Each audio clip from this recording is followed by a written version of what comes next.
Hello friends, my name is Aakriti और आज हम स्टार्ट करने वाले हैं social science mock test series class third. और आप मुझे वीडियो को लाइक शेयर एंड सब्सक्राइब ज़रूर करें। आप मुझे फेसबुक पे भी फॉलो कर सकते हैं। फेसबुक पर पेज है स्टडी विद आकृति के नाम से।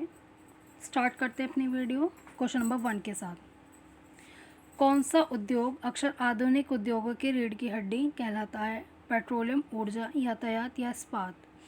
Which industry is called of backbone of modern industries? Petroleum, energy, transport, steel. तो इसका आंसर है इस्पात, स्टील। क्योंकि स्टील जो है उससे हम जो आज के हमारे मॉडर्न इंडस्ट्री है उसके लिए हम मशीनें तैयार करते हैं और मशीनरी से ही सारा बिजनेस जो है डिपेंड करता है मशीनरी पर ही। मशीनरी अच्छी होती है तो जो है इंडस्ट्रीज़ भी वो भी डेवलप करते हैं। इसीलिए जो मॉडर्न इंडस्ट्री है उसकी बैकबोन है, उद्योगों की रीढ़ की हड्डी जो है वो है स्टील। अब चलते हैं नेक्स्ट क्वेश्चन की तरफ। ऑर्गेनिक खेती में फसल की पैदावार में वृद्धि करने हेतु रासायनिक उर्वरकों का प्रयोग किया जाता है या फसल की पैदावार बढ़ाने के लिए जीन्स में संशोधन किया जाता है? प्राकृतिक खाद तथा कीटनाशकों का प्रयोग किया जाता है या भारत में केवल कपास के उत्पादन की अनुमति दी गई है? In organic farming chemical fertilisers are use to increase yield, genetic modification is done to increase yield, natural modification, natural manures and pesticides are used in only production of cotton has been allowed in India. तो इसका answer क्या है?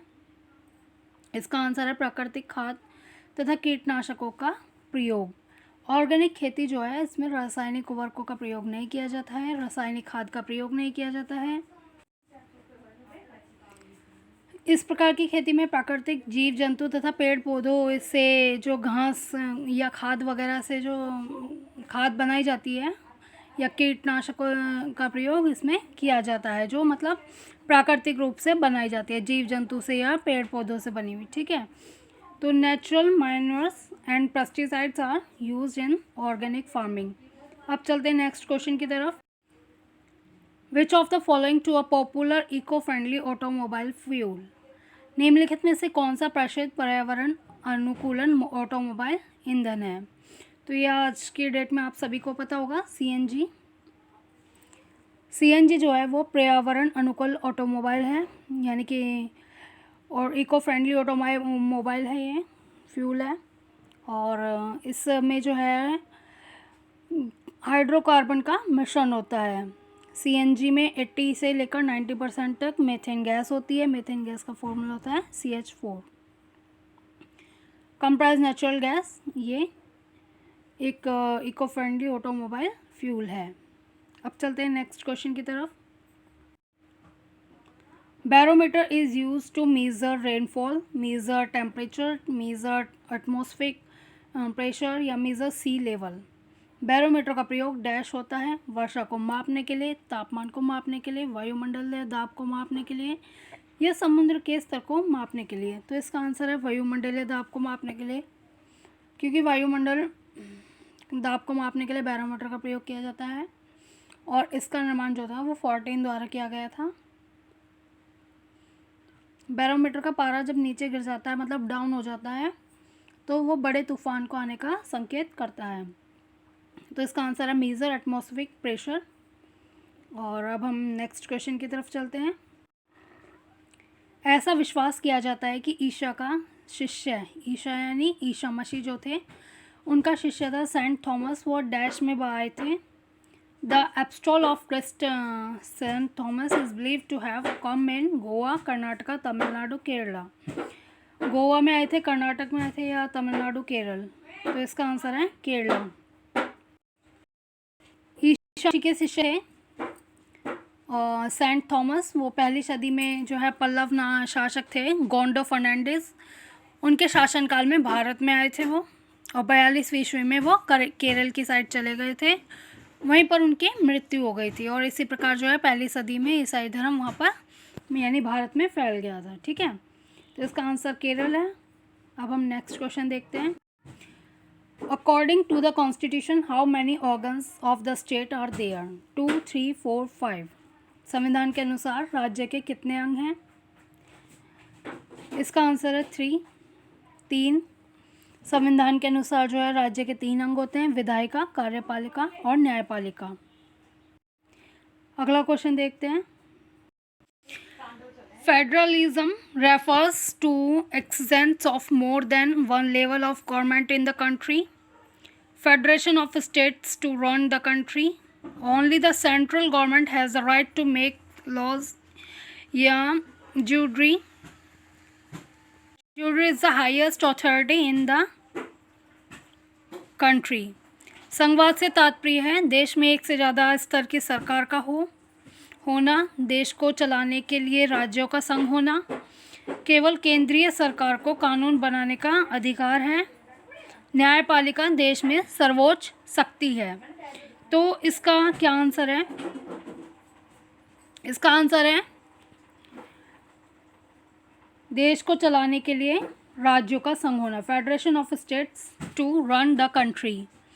संघवाद से तात्पर्य देश को चलाने के लिए राज्यों का संघ होना, राज्यों द्वारा एक बार साथ मिलकर राज्य बनाने की प्रक्रिया को संघ कहते हैं। और संघ शब्द जो है ये लैटिन भाषा का शब्द है,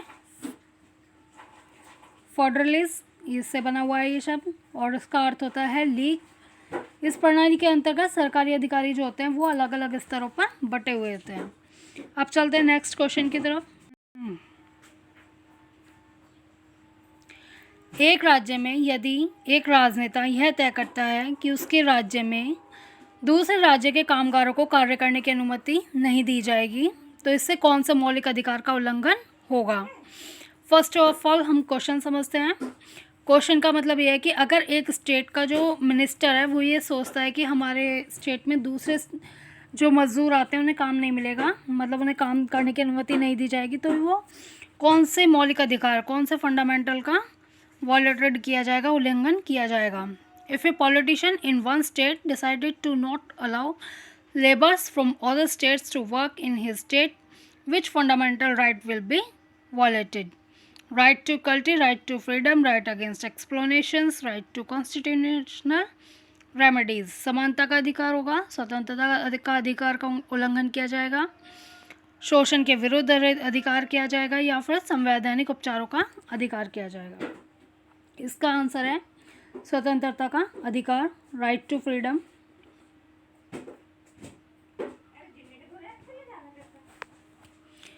क्योंकि भारतीय संविधान का अनुसंधान 19 भारतीय नागरिकों, संविधान के अनुसार जो है अनुसंधान 19 जो है वो भारतीय नागरिकों को पूरे भारत में स्वतंत्रता से कहीं भी घूमने की और कहीं भी संचरण करने की या निवास करने के लिए, व्यवसाय करने के लिए, घूमने के लिए पूरी तरह से स्वतंत्रता देता है।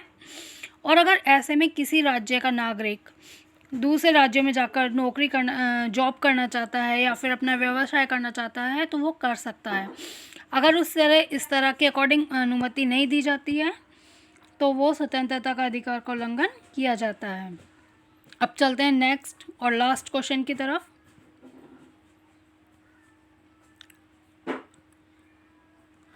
जुलू क्या है? Zulu, what is the Zulu? A tribe of South Africa, a language of South Africa, national animal of South Africa, a traditional dance of South Africa।